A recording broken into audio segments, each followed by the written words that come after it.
Medzi vás čakať. Ani do kostola, ani na tanec, už mi vezno z hlavky zelený venec. Dole, dole, má partička strieborná.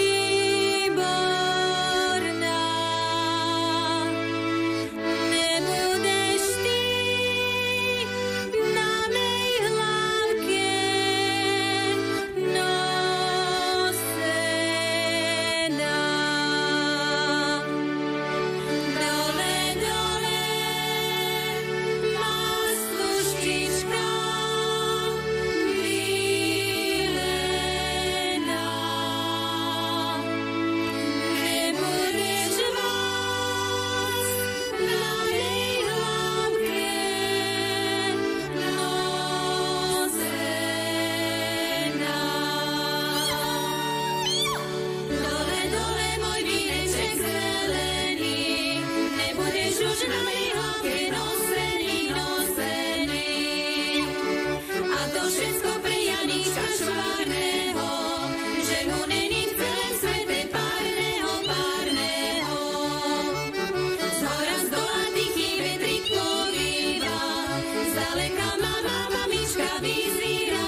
život folklórnej skupiny to nie sú iba nácviky a zanietenie jednej osoby, ale to sú predovšetkým predstavenia a vystúpenia pred publikom. Tak si skúsme aspoň stručne povedať, kam všade ste sa s vašimi pásmami a s vašim programom dostali.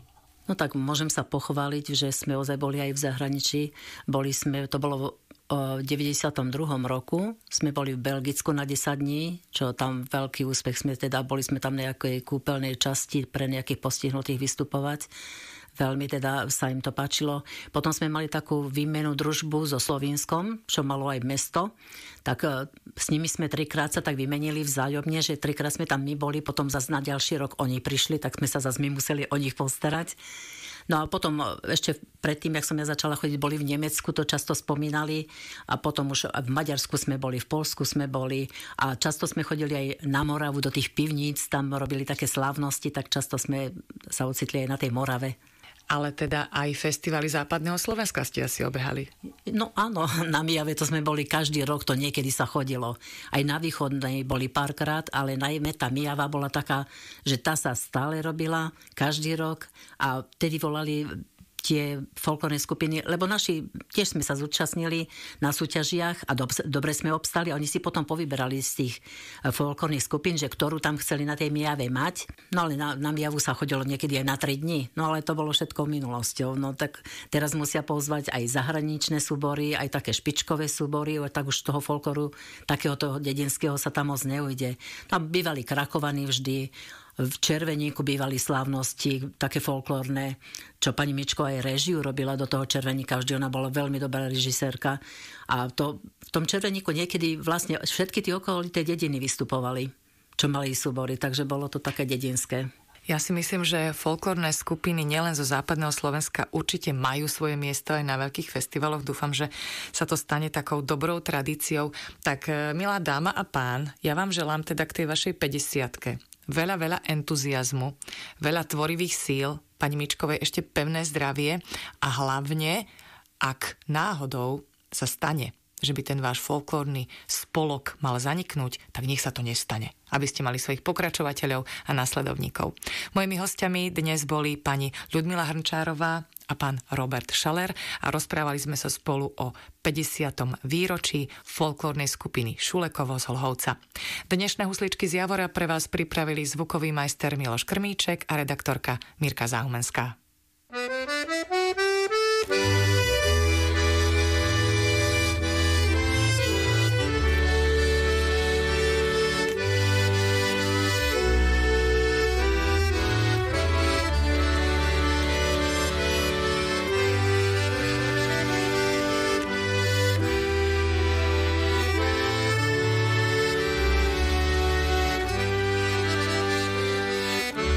Vínko